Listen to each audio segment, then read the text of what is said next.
meron kang babayaran. 'Di ba?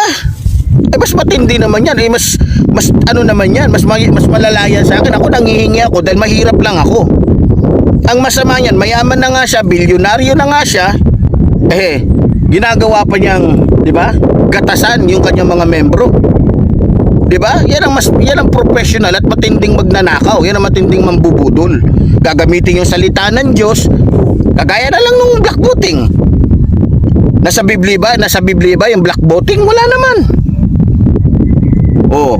Nasa Biblia ba na kinakailangan yung Iglesia ni Cristo makialam sa pagdating sa mga usapin pampolitika? Alam natin na ang politika ay madumi, pero bakit sumisiksik, nakikialam ang Iglesia ni Manalo? Kasi dyan sila nagkakapera sa mga politikong iniluluklok nila na nagbibigay sa kanila ng pera, pampatayo ng simbahan nila, na pera ng taong bayan na ninanakaw ng mga politiko na binibigay sa kanila para lamang suportahan nila yung politikong magnanakaw na nagnanakaw sa pera nating mga Pilipino.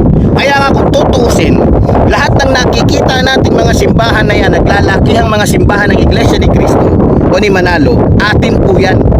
Sa atin yan, hindi po yan pera ng mga membro ng Iglesia ni Manalo. Saan man sila kukuha niyan?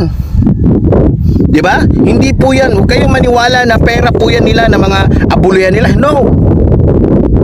Para makapagpatayo ng naggagandahang mga gusali na mga building. 'Di ba? O kaya nga galit na galit ang Iglesia ni Manalo sa atin kasi binubuking natin sila.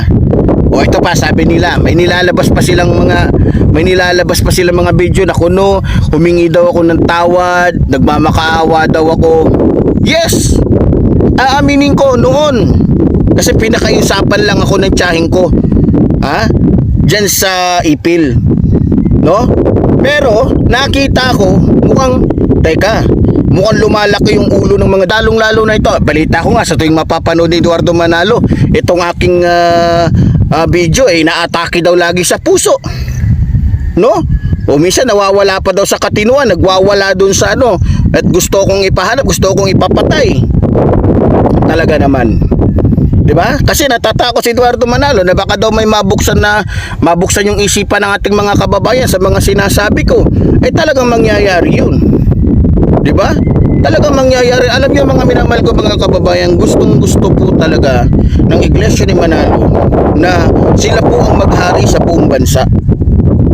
Gustong-gusto nila na sila ang maghari sa buong bansa para kontrolado nila magmula sa mga politiko, kontrolado nila lahat-lahat.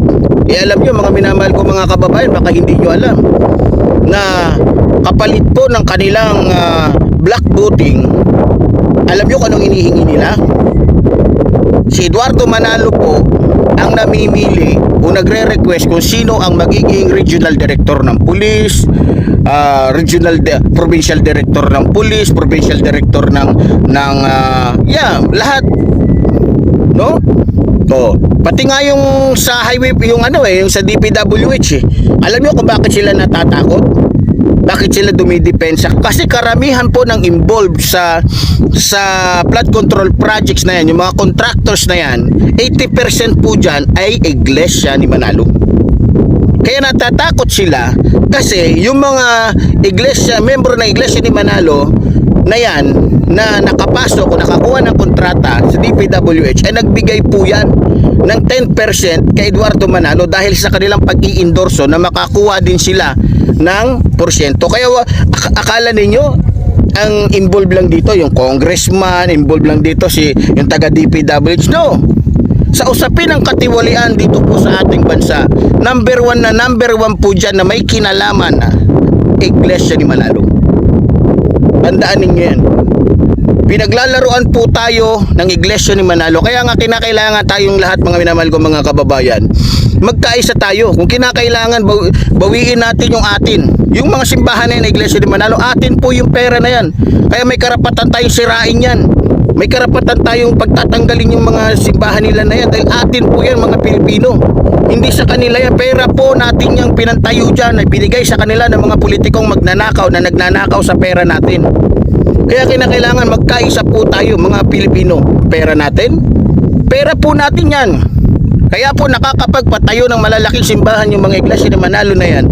Dahil po yan sa mga politikong nagbibigay sa kanila ng daan-daang milyon, bilyon-bilyon na ninanakaw po ng mga politikong ito sa pera po natin.